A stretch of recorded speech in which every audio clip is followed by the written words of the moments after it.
Assalamualaikum warahmatullahi wabarakatuh. Waalaikumsalam. Alhamdulillah ala kulli ni'matillah.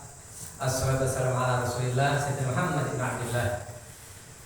La haula wa la quwwata illa billah. Amma ba'd. Rabbi shrah li sadri wa yassir li amri wahlul 'uqdatam min lisani yafqahu qawli. Subhanaka la 'ilma lana illa ma 'allamtana innaka antal 'alimul hakim. Allahumma sholli ala sayyidina Muhammad wa ala ali sayyidina Muhammad. Wonten karsanipun bapak-bapak, ibu-ibu, sesepuh dan sepuh sedaya ingkang kula hormati, para rawuh ingkang kula rahmati Allah Subhanahu wa taala. Syukur alhamdulillah dalem menika kita sedaya saged sesarengan salat berjamaah dilajengaken kanthi majelis ilmu sesarengan zikir kepada Allah Subhanahu wa taala. Mugi-mugi dadosaken keberkahan dumateng kita sedaya lan nambah mahfirah kita sedaya. Amin. Salawat salam kita aturkan dumateng junjungan kita Nabi Muhammad sallallahu alaihi wasallam keluarga sahabat-sahabatnya. Ingkang kita suwun kita sedaya dados umat Nabi Muhammad ingkang karo syafaat minat dunya atal akhirah. Amin. Amin. Para hormati, kita sudah masuk bulan Rajab, bentar lagi ketemu dengan Ramadan. Dan Allah berkati, berikan keberkahan. Allah barik lana fi Rajab wa Sya'bana wa balighna Ramadan. Semoga Allah memberikan keberkahan di bulan Rajab, Sya'ban juga diberikan keberkahan dan dipertemukan dengan bulan Ramadan. Dan kita juga pengen ketemu Ramadan, mesti pengen sedaya diri. Yang enggak pengen ketemu Ramadan ketemunya Israel, ketemu Ramadan ketemu Israel. Perlawan kalau hormati, kita semuanya tidak pernah tahu betapa repotnya jadi orang tua kalau kita belum pernah menjadi orang tua. Dan kita tidak mampu membalas budi baik orang tua kita yang sudah mengasuh, mengandung dan melahirkan kita. Seberapapun, hingga kalau daging kita dipotong-potong dijual pun nggak cukup untuk membalas budi baik orang tua kita. Kita tidak akan pernah tahu seberapa besar cinta orang tua kita kepada kita kalau kita sendiri belum pernah menjadi orang tua. Setelah jadi orang tua baru tahu, oh segini besar cinta orang tua kepada anak-anaknya itu. Mari kita berusaha untuk bisa berbakti kepada kedua orang tua kita dengan sebaik-baiknya, baik itu orang tua yang jasmani maupun orang tua rohani kita, orang tua rohani. Berbakti pada orang tua pahalanya setara dengan jihad fisabilillah, bahkan bisa melebihinya. Ada nasihat yang menyampaikan, ayo kita berusaha untuk bisa berdiri di belakang imam sebelum kita ditaruh di depan imam untuk disolati. Nah, kita berusaha memacu hidup ini, ayolah kita berusaha untuk bisa berdiri di belakang imam sebelum kita ditaruh di depan imam alias disolati. Ayo kita belajar baca Al-Quran sebelum kita dibacakan Al-Quran oleh orang yang takziah atau layak pada kita. Ayo kita bersedekah sebelum kita disedekahi oleh ahli waris kita. Ya, setelah kita memiliki anak, baru kita merasakan betapa beratnya mendidik anak, membimbing akhlaknya, membentuk karakternya, memperkuat akidahnya, menjadi teladan dalam adab dan ibadahnya, memperbaiki moral, mengarahkan pergaulannya. Itu kita baru terasa setelah menjadi orang tua dan punya anak. Dan malam ini Tanggil Kalul akan membahas bab ke-31 tentang mendidik anak. Al-Babul Hadi Wasalasuna fi fadilatih tarbiyatil aulad. Bab sing kaping 3 dosa setunggal dan 31 ini. fi fadilati tarbiyat aulad, menjelaskan fadilah keutamaan tarbiyatul aulad, mendidik anak. Tugas orang tua terhadap anak, yang pertama mengakikoi anak dan memberikan nama di hari yang ketujuh. Kalau bagi mampu yang tidak mampu gimana lagi, yang mampu kan mengakikoi anak dan memberikan nama yang terbaik sekaligus doa di hari yang ketujuh itu. Kemudian merawat jika anak itu sakit. Kalau anak sakit harus merawatnya. Kalau anak laki-laki menghitankannya.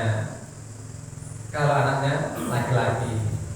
Jika anak itu sudah berumur 6 tahun kita mulai berkewajiban mendidik akhlaknya, mengarahkan adabnya, moralnya, mulai mengajarkan sholat yang benar kepada anak-anak kita yang sudah berumur 6 tahun, mulai 6 tahun. Jadi umur 7 tahun sudah bisa sholat harusnya. Ini utamanya bagi keluarga-keluarga muda ini. Kalau sudah keluarga-keluarga tua dan Mbak ini sudah tiga cucunya ini nanti yang harus mengalami ini, anaknya Pak Mar pada cucunya Pak Mar. Kalau Pak Mar sudah sepuh ini sudah nggak punya anak yang bernama lagi, adanya cucu. Kalau anak itu sudah berumur 9 tahun, hendaklah dipisahkan tempat tidurnya dengan orang tua. Sudah umur 9 tahun. Kalau anaknya laki-laki perempuan, ya hendaklah dipisahkan tempat tidurnya bila anak itu sudah menginjak usia 9 tahun. Karena kalau yang perempuan kan sudah ada yang mulai akil balik.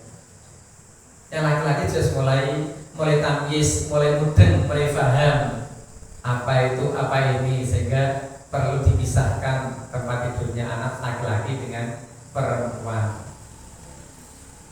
Bapak Nabi sallallahu alaihi wasallam, hadis yang pertama ini, ma nahala walidun wadahu afdalu min adabin hasanin. Sabda Rasulullah SAW, riwayat Tirmidzi dan Hakim, orang tua itu tidak memberi kepada anaknya yang lebih baik daripada adab atau pendidikan karakter yang baik. Tidak ada yang lebih baik diberikan pada anak melebihi baiknya mendidik karakter adab anak itu. Adab itu lebih utama daripada ilmu. Pejabat yang beradab lebih mementingkan rakyat, memberikan rakyat kebutuhan rakyat, daripada pejabat yang berilmu tinggi tapi tidak beradab.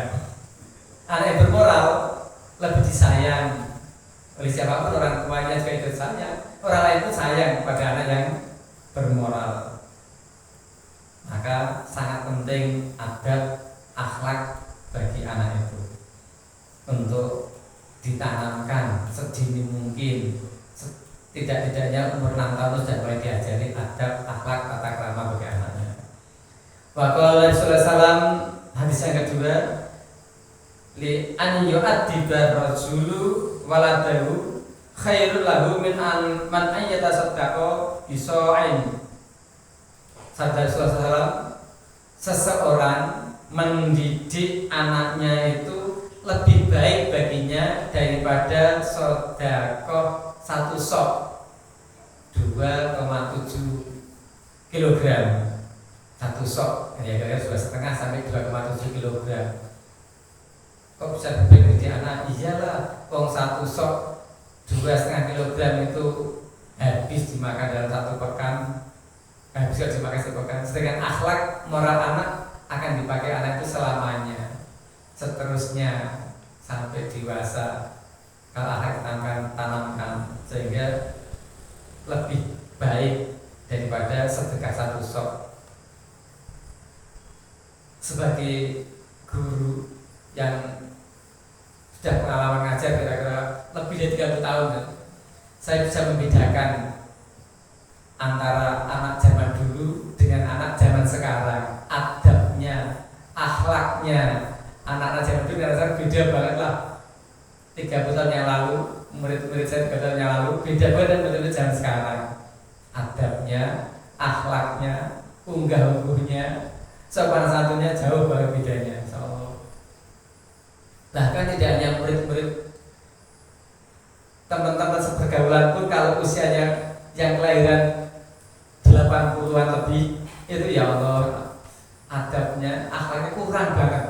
Tidak bisa membedakan kata panjenengan itu untuk siapa, kata sampean untuk siapa, kata kamu untuk siapa, Anda untuk siapa, nggak bisa bedakan. Kadang dianggap sama saja. Padahal si anak muda kelahiran 95 itu menganggap pada orang tua itu kadang-kadang mengatakan, Pak, kamu nanti sholat di mana? Pak, sampean tuh sholat nanti.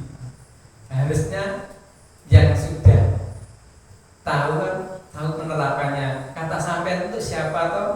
Kata panjenengan itu siapa toh? Kata kamu itu siapa? Kata Anda dan lain sebagainya itu siapa? Tahu penerapannya. Orang-orang yang mengerti unggah-ungguh, adab, tata krama, sopan santun. Tapi anak-anak yang zaman now, anak-anak milenial itu kurang tahu seperti itu, sehingga penerapannya kurang sekali, tidak tahu. Apalagi yang anak-anak kelahiran tahun 2000-an ini, yang tahun 90-an aja banyak yang tidak tahu penerapan itu. Sehingga kadang-kadang saya menyampaikan kepada anak muda belia lah, muda belia usia belum mencapai 40, 30-an. Mas, jenengan badhe tindak pundi? Lah Pak, sampean kondi Pak? Waduh baik itu kan menandakan bahwa dia itu tidak punya unggah-ungguh, tidak punya tata krama, tidak kenal sopan santun sama sekali. Saya menyebut dia itu Mas jenengan, tapi dia lupa lah sampean kondi Pak. Itu ya Allah, zaman sekarang itu. Nabi sallallahu alaihi wasallam menyampaikan dalam hadis yang ketiga, akrimu auladakum wahsinu adabahum. Ini juga diriwayatkan oleh Imam Tirmidzi, oleh Ibnu Majah. Muliakan anak-anakmu, muliakanlah anak-anak sekalian, dan perbaikilah adab mereka, diperbaiki adabnya. Dijadikan mulia anakmu dan diperbaiki adabnya. Akrimu awadakum wasinu adabahum. Ketika kita melihat anak-anak berbuat salah, segeralah ditegur, diingatkan, jangan sampai dibiarkan sehingga anak itu mengulang-ulang, karena kan nggak tahu kalau itu salah, nggak ditegur, nggak diingatkan, nggak tahu kalau itu salah, diulang-ulang, dilakukan terus. Maka sebaiknya segeralah ditegur, diingatkan, biar anak itu tahu oh ini salah, sehingga tidak mengulang lagi. Kalau nggak pernah ditegur kan menganggap itu hal yang biasa, wajar-wajar saja, karena nggak ada diingatkan, nggak ada menegur, dibiarkan terus. Orang tua zaman sekarang suka kayak gitu punya kan, psikologinya nggak tahu kalau psikologi barat atau psikologi Amerika atau psikologi Belanda yang dipakai itu, sehingga melihat anaknya main kesana kemari yang tidak benar dibiarkan aja. Wes bentah cilik ora ngerti itu, ora salah, diberitahu kalau itu salah, biar dia tahu. Kalau dibiarkan itu nggak tahu, selamanya nggak tahu kalau itu salah, sehingga diulang-ulang dianggapnya hanya wajar saja. Berikan pendidikan, beritahu itu salah nak, jangan begitu ya, sebaiknya begini, tidak diulang lagi, diingatkan baik-baik. Waqala sallallahu alaihi wasallam yang keempat, man arada ayurhima hasidahu fali'adib waladahu. Barang siapa ingin menghinakan orang yang hasad, yang dengki kepada kita, maka didiklah anaknya, sehingga orang yang hasad dengki pada kita itu akan menjadi hina kalau kita tidak membalas hinanya, namun kita didik anak-anak dengan sebaik-baiknya. Orang yang dengki pada kita itu akan menjadi hina kalau kita mampu mendidik dengan benar akhlak anak-anak kita, termasuk anak-anak mereka juga. semakin tinggi ilmu seseorang itu harusnya semakin bagus akhlak atau moralnya, karena akhlak moral itu merupakan cerminan dari ilmu yang dimilikinya. Kalau makin tinggi ilmu kok akhlaknya tidak semakin baik, berarti dia tidak semakin dekat pada Allah. Kalau makin tinggi ilmu, makin baik akhlaknya, kok berarti semakin dekat pada Allah Subhanahu wa taala. Dia mengamalkan ilmunya berarti. Maka Nabi sallallahu alaihi wasallam an-nadharu ila wajhil auladi bi syukrin kan nadharu ila wajhi nabiyhi. Hadis yang kelima, Rasulullah SAW bersabda, memandang wajah anaknya dengan rasa syukur itu bagaikan memandang wajah nabinya. Itu kan anak yang masih balita, yang masih bayi, yang masih menyenangkan dipandang. Tidurnya aja ditonton nyenengke pas tidurnya, nyenengke, menggemaskan. Setiap orang memandang bayi itu rata-rata senang melihat bayi, rata-rata menyenangkan. Memandang wajah anak seperti itu seperti memandang wajah nabinya, karena dengan rasa syukur. Beda dengan memandang anak yang sudah mulai menginjak remaja, menjadi dewasa, mulai muncul egonya, mulai mencari jati dirinya, mulai susah dinasihati, mulai ngeyel, beda lagi. Kalau memandang anak bayi masih jaga kan menyenangkan, rasa senang, diri kita syukur, alhamdulillah aku dititipi oleh Allah amanah anak seperti ini. Betapa banyak teman-teman saya yang sampai hari ini ada yang sudah menikah 5 tahun, 6 tahun, ada sampai 9 tahun belum dikarunia anak. Betapa susah mereka. Teman-teman saya sudah menikah lama belum dikarunia anak, saya sudah dikarunia anak, alhamdulillah, dengan rasa syukur memandangnya, sehingga teringat nabinya juga seperti mana tadi. Bapak Nabi sallallahu alaihi wasallam, akrimu auladakum fa inna karamatal auladi sitrun minan nar. Hadis yang ke-6, Rasulullah SAW bersabda, muliakan anak-anak kalian, karena sesungguhnya memuliakan anak-anak itu tabir dari neraka. Agar anak kita itu mulia, maka jadikanlah anak kita itu orang yang solih, yang bertakwa, yang berbakti pada orang tuanya, yang santun, yang mau meneladani akhlak Rasulullah SAW, sehingga dimuliakan oleh Allah Subhanahu wa taala, akan menjadi tameng, tabir kita dari api neraka nantinya. Kalau anak kita itu jadi solih, solihah, mengikuti, meneladani Rasulullah SAW, selalu bertakwa, dimuliakan Allah Subhanahu wa taala. In akramakum indallahi atqakum. Yang paling najis Allah adalah yang paling bertakwa. Wa qala Nabi sallallahu alaihi wasallam, al-auladu khirzun minan nar wal aqlu ma'ahum bara'atun minan nar wa karmatuhum jawazun ala sirat. Hadis yang ke-7, Rasulullah SAW bersabda, anak-anak itu pelindung dari api neraka. Makan bersama mereka, aklu ma'ahum bara'atun minan nar, membebaskan dari api neraka. Maka rahmatuhum jawazun ala sirat, memuliakan mereka, memudahkan kelak kita saat meniti jembatan Shiratal Mustaqim.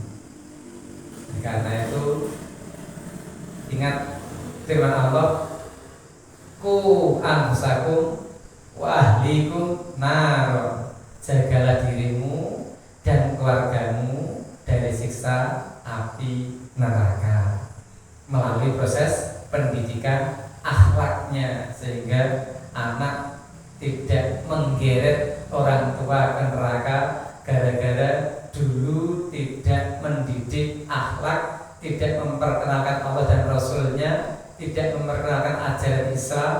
Anak itu salah tidak pernah diingatkan, saat dewasa lanjut berbuat salah terus, saat dia di akhirat nanti persidangan menyalahkan orang tuanya. Oh dulu saya tidak pernah diberitahu orang tuaku, saya tidak tahu, jadi salah orang tuaku. Orang tuanya yang mau ke surga digeret-geret tarik ke anaknya disalahkan karena dulu tidak pernah mendidik, mengarahkan anaknya, tidak dikenalkan Allah, tidak dikenalkan Rasul, tidak dikenalkan ajaran-ajaran Islam, tidak dijadani akhlaknya. Kalau salah dibiarkan saja. Bila ada orang tua memiliki anak balita, diminta kembali oleh Allah anaknya, ya tidak usah terlalu bersedih, ikhlaskan karena anak itu akan jadi tameng dari neraka. Kok bisa begitu? Balita kan masih belum punya dosa, jadi bersih, pasti bersih. Yang diminta kembali Allah, yang pasti bersih. Alhamdulillah kita dapat tameng ini, diminta kembali pemiliknya oleh Allah. Maka Nabi sallallahu alaihi wasallam ikrimu auladakum fa inna man akrama auladahu akramallahu fil jannah. Nabi sallallahu alaihi wasallam bersabda, hadis yang ke-8 nih, muliakan anak-anak kalian karena sesungguhnya barang siapa yang memuliakan anak-anak maka Allah akan memuliakannya di surga, dalam surga nanti. Jangan berlebihan, tapi jangan berlebihan. Jangan berlebihan dalam memanjakan anak. Jangan biarkan anak mengganggu orang lain. Diberikan nasihat lah, jangan dibiarkan terus anak itu nanti ada diberitahu, nanti diberitahu orang lain kan tersinggung. Misal Pak Rafi punya anak kecil, usil, wah bandel. Pak Rafi misalnya nggak nasihati, itu orang lain yang nasihati dengan nada tinggi, mesti Pak Rafi tersinggung. Nah maka sebelum dinasihati orang, nasihati dulu anaknya. Berikan arahan sebelum dimarahi orang. Biasakan berakhlak mulia agar Allah memuliakannya. Kira-kira ini menurut Bapak Ibu semuanya ini, kalau imam sholat seperti Pak Wilis tadi, imami dan dikir keras, dikirnya keras, mengganggu betul? Mengganggu Bapak Ibu betul? Betul ganggu. Nah kalau pas sholat jamaah ada banyak anak kecil teriak-teriak sambil lari kelilingi barisan sholat, mengganggu betul nih kira-kira? Anak-anak kecil tidak hanya satu, lebih dari satu, bareng-bareng, kejar-kejaran dan teriak-teriak, muteri, ngelilingi barisan sholat. Kira-kira mengganggu perbuatan itu. Ya, sekiranya itu orang tua repot, maka usahakan biar di rumah sama ibunya. Bapaknya sajalah yang jamaah ke masjid atau musola, biar ibunya yang ngasuh dulu. Nanti kalau anak itu sudah bisa dinasehati dari rumah, nak tak ajak ke masjid, tapi nanti di masjid jangan gini ya.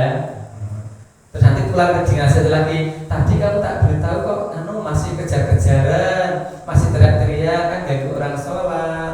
Nah yang penting nadanya kan nada sayang, nada baik, sehingga tidak dengan nada tinggi atau marah, kan nasihati baik-baik. Kalau orang tuanya mau begitu, insya Allah anak tidak akan kapok ke masjid, enggak akan kapok musola, enggak. Yang penting orang tuanya tidak membiarkan. Nah yang salah satu orang tua membiarkan dari waktu berangkat tidak dinasihati, sampai di masjid dibiarkan saja, pulang juga diberitahu tadi di masjid teriak-teriak sambil kejar-kejaran. Sehingga dulu waktu masjid itu masih baru, saya tidak mau ke masjid itu kalau siang hari, karena siang hari banyak sekali anak-anak kejar-kejaran, muter-muter, teriak-teriak di situ. Saya pilih masjid yang sudah lama saja, yang tidak ada kejar-kejarannya. Banyak anak kecilnya tapi tenang ikut sholat jamaah karena masjidnya sudah lama. Kalau baru kan hal baru menyenangkan anak-anak berkejar-kejaran, jangan teriak-teriak. Yang penting adalah orang tuanya mau menasihati sebelum berangkat dan setelah pulang dengan baik. Nasihatilah sebelum dinasihati orang lain, arahkan sebelum dimarahi orang lain. Wakala Nabi sallallahu alaihi wasallam, inna fil jannati daran yuqalu laha darul farahi la yadkhuluha illa man farahas sibyan. Hadis yang ke-9. Rasulullah SAW bersabda, sesungguhnya di surga itu ada satu rumah yang namanya Darul Faroh, rumah kegembiraan, yang tidak akan bisa memasukinya kecuali orang yang bisa menggembirakan anak kecil, gawe senenge atine cah cilik, iku sampeyan sing iso nilai Darul Faroh, rumah kegembiraan di surga itu. Yang bisa nengok hanya orang-orang yang waktu di dunianya bisa menggembirakan hati anak-anak kecil. Lagi ya, yang bisa begini biasanya guru-guru TK, anak PAUD. Guru-guru PAUD di sini menggembirakan anak kecil, cak senang-senang anak kecil. Menggembirakan anak kecil dalam hal yang positif, jangan sampai yang negatif lah. Si senang-senang kita ada yang negatif. Kenalkan Allah, kenalkan Rasulullah SAW, Bapak SAW, kenalkan dengan kisah para ulama, kisah orang-orang solih, fahamkan isi Al-Quran, fahamkan isi hadis, tumbuhkan rasa senang untuk mengkaji ilmu agama, baik itu ilmu syariat, meningkat lagi ilmu makrifat, meningkat lagi pada ilmu hakikat, baik yang berat itu. Jadi kenalkan anak dengan kisah-kisah para nabi, kisah para ulama salafus solih, kenalkan pada mereka. Rata-rata kan orang-orang mengenalkan cerita sebelum tidur kan bukan kisah para ulama, bukan kisah orang-orang soleh yang diperkenalkan, malah cerita apa? Dongeng-dongeng seperti yang mitos-mitos ataupun dongeng-dongeng karya fiktif.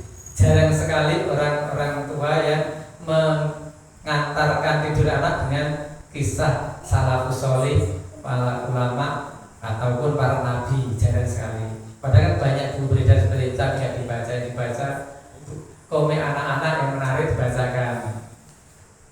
Itulah kebiasaan yang terjadi di masyarakat kita, sehingga perlu diperbaiki untuk generasi berikutnya, yang mana generasi berikutnya tantangannya jauh lebih berat daripada generasi zaman kita. Kita dulu waktu masih SD nggak kenal namanya HP, gitu betul?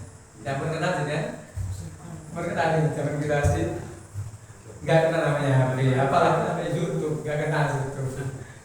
Dan sekarang baru kenal itu, apalagi nanti ketika anak-anak yang sekarang masih SD besok ketika usia 50 tahun, apalagi dihadapi tantangan apalagi lebih berat lagi tantangannya. Ya Allah, makin hari tantangan hidup di dunia ini makin berat dihadapinya, makin berat karena makin dekat waktu untuk Dajjal tampil di bumi ini, makin dekat untuk waktu Dajjal di muka bumi ini.